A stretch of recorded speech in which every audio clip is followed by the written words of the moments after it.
देखिए बेटा, सबसे पहले आपको मैं बायनोमियल थ्योरम जो एक्सटेंडेड है उसका फार्मूला लिखवा देता हूँ। 1 प्लस आपके पास x होल पावर n।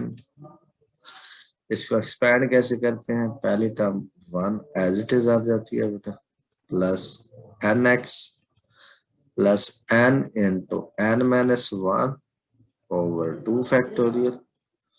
ठीक है बेटा, और ये x है और ये आपके पास क्या हो जाएगा बेटा, एक्स स्क्वायर आ जाएगा बेटा, और ये क्या आ जाएगा n into n minus 1 n minus 2 over 3 factorial, और ये आपके पास क्या आ जाएगा एक्स क्यूब प्लस आप टू सुना। ठीक है बेटा, बात समझ आ गई कि हमारे पास फार्मूला क्या है, 1 प्लस एन एक्स। ठीक है, और आपको पता है इसका मतलब है ये जो फार्मूला है इसमें एक्चुअली ये जो आपके पास फर्स्ट वैल्यू है इसका कोई रोल नहीं, आगे कहीं यूज भी नहीं कर रहे, बस 1 एज इट इज लिखते हैं जैसे पहली टर्म में। उसके बाद देखें जहां पे भी हम यूज कर रहे हैं दूसरी टर्म एक्स ही यूज कर रहे हैं, फिर एक्स स्क्वायर यूज कर रहे हैं, फिर एक्स क्यूब यूज कर रहे हैं। और उसके बाद आपको पता है ये फैक्टोरियल जो है ये भी फिक्स होता है, ये आपके पास 3 फैक्टोरियल है ये भी फिक्स होता है। अब उसके बाद ये यूज है वो एन का है। ठीक है, ये आपके पास एन एक्स आ गया, फिर एन इंटू एन माइनस 1 आ गया, फिर n minus 1 n minus 2 factorial आ गया। और जो फैक्टोरियल है देखें नीचे 3 फैक्टोरियल है तो पावर भी 3 है। ठीक है, और वैसे देखें बेटा ये जो बात है ये क्वाइट ऑब्वियस होती है। स्टार्ट करें फॉर एग्जाम्पल 0 फैक्टोरियल से तो वो हम लिखते नहीं है, वो आपको पता है ऑलरेडी 1 के बराबर होता है। इसके बाद अगर मैं लिखूं इसके साथ 1 फैक्टोरियल वो भी लिखें उसका कोई फायदा नहीं है, तो इसलिए ये दो टर्में हम लिखते ही नहीं है क्वेश्चन।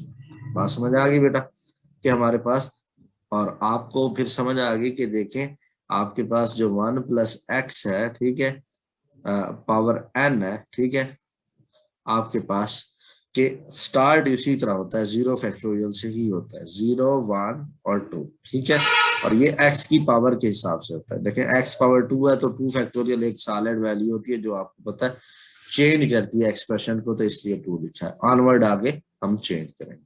ठीक है, अब मैं बात करूंगा आपके पास जो क्वेश्चन है बेटा 8.3, ठीक है, उसका 1 का आपके पास थर्ड पार्ट। ठीक है, सबसे पहले क्वेश्चन की स्टेटमेंट बता देते हैं।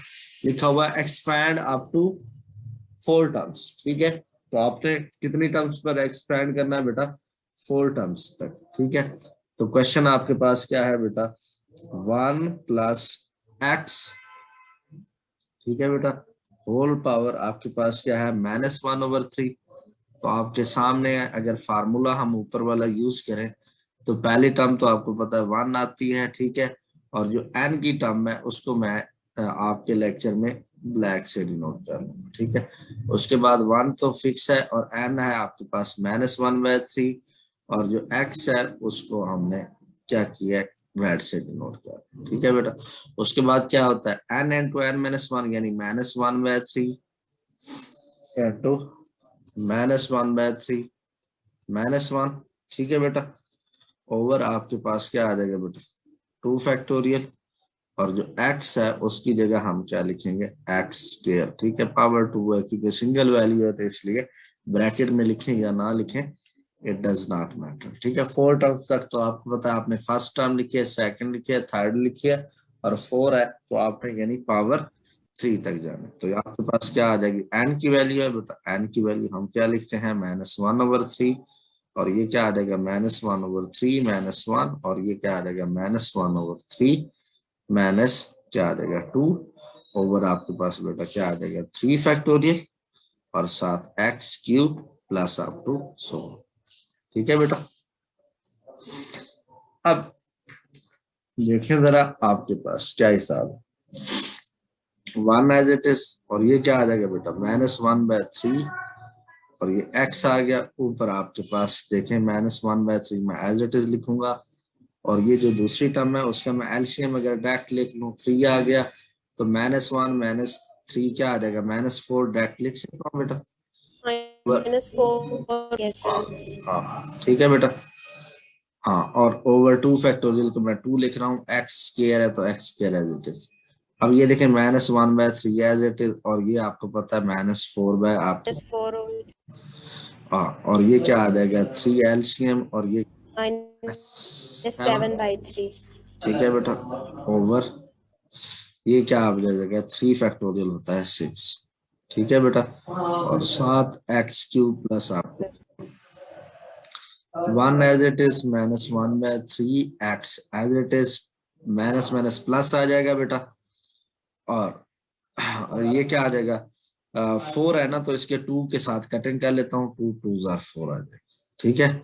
तो ये क्या आ जाएगा बेटा 2 ओवर क्या आ जाएगा 9, ऐसे ही है ना बेटा,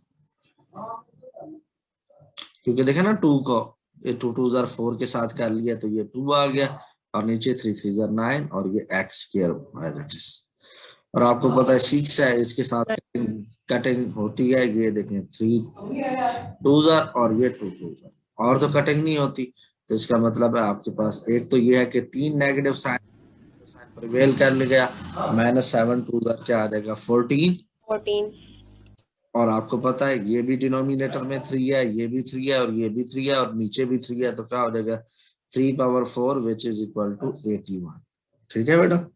27 3 पावर 4 क्या होगा 27 है, और ये नीचे वाला भी तो 3 है ना, इसको क्यों भूल रहे हैं, ठीक है, समझ गया बेटा।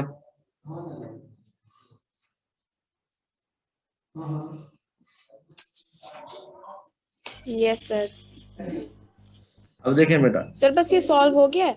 हाँ उसके बाद आपको आपसे पूछते हैं ना कि आपके पास ये जो एक्सपेंशन है ये कब वैलिड होगी, ठीक है, तो ये वैलिड तब होती है जब आपके पास क्या बताया गया है, ठीक है, जब आपके पास, तो ये तब वैलिड होती है जब आप कहते हैं कि बेटा ये जो आपके पास x, ये जो है ना, ये आपके पास पावर क्या है 1+x है ना, ये तब वैलिड होगी, मैं लिखूंगा इधर आपके पास द एक्सपेंशन ऑफ, ठीक है,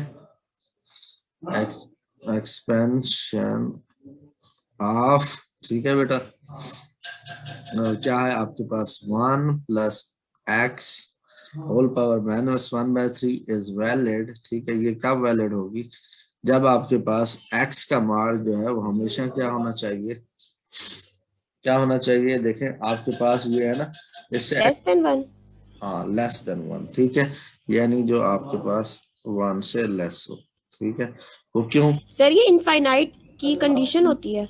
हाँ यूं समझ, क्योंकि जो इसके अंदर है ना, देखें जो इसके अंदर x है ना, उसको आप उसका मान ले लेते हैं x की वैल्यू का, ठीक है, जिस तरह ऊपर है आपके पास 1+2x है एक क्वेश्चन, ऐसे ही है ना, तो यह है 1+2x है, क्या है आपके पास, हाँ 1+2x है, तो इसमें x की वैल्यू निकालते हैं, फिर उस वैल्यू का जो मान है हमेशा क्या होना चाहिए, लेस होना चाहिए, ठीक है, जो एक्सपेंशन के अंदर वैल्यू दी है, ठीक है, तो उसका मान हमेशा क्या होना चाहिए बेटा, लेस होना चाहिए, क्या होना चाहिए, सर इसका किससे लेस होना चाहिए? ये जो बेस है ना, बेस से आप वैल्यू निकालते हैं ना, देखो बेटा ये जो आपके पास बेस है ना, ये इसका जो है मान वो लेस होना चाहिए, तो इससे एक्स, सर इसमें तो दो चीजें हैं, 1 और x। हाँ तो एक्स की वैल्यू क्या आएगी -1, जब मान लगाएंगे तो क्या आ जाएगा प्लस आ जाएगी, बस। तो इसी तरह बेस का आपने हमेशा मार जो है वो उससे बेस से एक्स की वैल्यू निकाल के फिर उसका मार जो है वो क्या होना चाहिए, <1 होना चाहिए, ठीक है, तो सर ये जो आप 2x वाले की बात कर रहे हैं सर, इसकी तो पावर -1 है, तो सर पावर पे पावर पे भी नहीं, डिपेंड है नहीं या पावर पे नहीं डिपेंड, बेस पे डिपेंड करता, ठीक है, बेस इसकी पे 2 है? हाँ बेस इसकी जो है तो ना 2 वो जिसके ऊपर 1+2x है, जब x की वैल्यू निकालेंगे तो क्या आ जाएगी 1/2 आ जाएगी, 1+2 आएगी? नहीं x की वैल्यू 1+2x से x की वैल्यू 1/2 आएगी ना, ये देखना बेटा 1 प्लस अगर 2x में लिखूं, ये देखे ना बेटा, अगर मैं लिखूं 1+2x, ठीक है, इससे x की वैल्यू निकालो क्या आ जाएगी -1/2 आएगी, फिर उसका मार लगाओ तो क्या आ जाएगा 1/2। तो ये ठीक है, और नेगेटिव साइन भी अच्छा सर, ये इस तरह से करनी। समझ गया बेटा।